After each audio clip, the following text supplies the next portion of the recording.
Okay, with that said, let's start the programming. It is my distinct honor to introduce our first speaker today. Dr. Stephanie Toothman is a 39-year veteran of the National Park Service and is currently the National Park Service's Associate Director for Cultural Resources, Partnerships, and Science. Her portfolio includes programs supporting park stewardship, preservation of cultural resources throughout the nation, science programs, including the National Center for Preservation Technology and Training, and established by Congress to lead research on the conservation and preservation of cultural resources, and the Climate Change Cultural Resource Adaptation Program, and the Cultural Resources GIS Program. Dr. Toothman started her career with the National Register of Historic Places in Washington, D.C., before moving to Seattle, Washington, where she served as Regional Historian in Chief of the Cultural Resource Programs for the National Park Service Pacific Northwest and Pacific West regions. She has also served as Acting Superintendent of Crater Lake National Park and the National Mall and Memorial Parks in Washington, D.C. She assumed her present position in Washington in 2010 and has focused on developing stronger support for a more inclusive understanding of American history and culture through the identification and designation of properties of communities currently underrepresented in our national parks and programs. She is a graduate of Smith College and the University of Pennsylvania, and this is her last park event before her retirement at the end of May. And she has done incredible work for the National Park Service, and I can tell you that we are going to miss her and her leadership. And it's an honor to have her here today. So, Dr. Toothman, thank you. Please come up.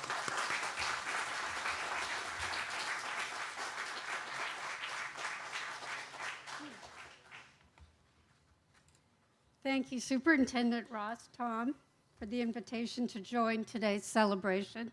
We've got to go closer here, of the origins of sound recording. As Tom said, commemorating the bicentennial of Edouard-Léon Scott de Martinville's birth and the contributions of both Scott and Thomas Edison to the science and technology of sound recording. As Tom said, this is my last official event before I retire from the Park Service in May, but it's a special treat for me because I've had Edison National Historical Park on my list of must-visit parks for a number of years. As a graduate student at the University of Pennsylvania, I had the opportunity to work with scholars in the field of history and science and technology, and what a better place to explore that history than here at Edison with its internationally significant collections and stories, in which I just had the privilege, along with our distinguished visitors, of seeing some of that magnificent collection today. As many of you know, the National Park Service celebrated its centennial in 2016. As part of that celebration, we look to our next century and our priorities for meeting our stewardship responsibilities for the national treasures and stories entrusted to our care. We are committed to stewardship, interpretation, and education that is science and research-based, that reaches out to and includes the contributions of all Americans and acknowledges that we are part of a larger international community with whom we should and must continue to work. In the National Park Service, we understand that history cannot remain an unchanging, familiar story, retold year after year, decade after decade. To be useful and relevant to park visitors, our approach to history must be an ongoing discovery process, not fixed or final. Reinterpretation and new perspectives are at the heart of the historical process. No matter what the subject, and we have explored in past years new interpretations of the Civil War and Reconstruction, the Manhattan Project, the stories of Americans from diverse backgrounds, and today, the history of sound, the development of the technology for recording sound. We in the National Park Service are striving to be a part of the most current scholarship, both contributing to it and sharing it as broadly as possible. History at its best is viewed with both a microscope and a telescope, interpreted at local, regional, national, and international levels.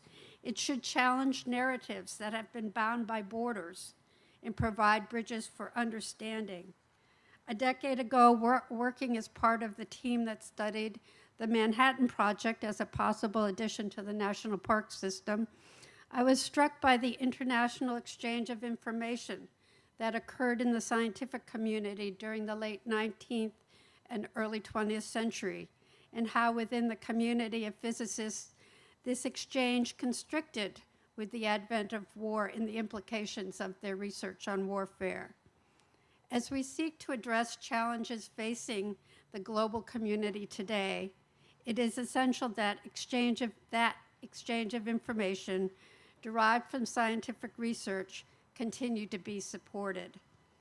Our aim today is to broaden the conversation about the origins of recorded sound technology. Again, we welcome our visitors from abroad. Thank you, Madam Ambassador, David Edson Sloan, Lauren Scott de Martinville, and our other distinguished guests for joining us today to commemorate not only the birthday of Edouard-Léon Scott de Martinville, but to explore his contributions.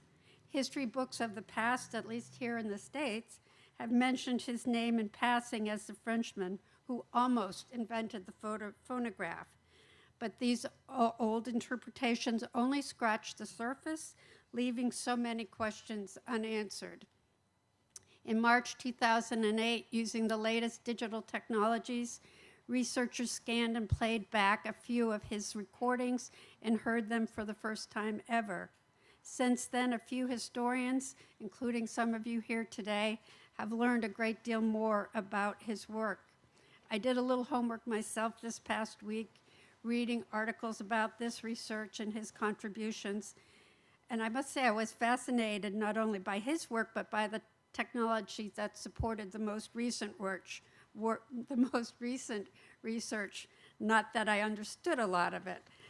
As a result, we now have access to a much fuller, clear picture of this history and a better understanding of how Scott de Martinville's work on the phonoautograph related to that of Thomas Edison and his first phonograph.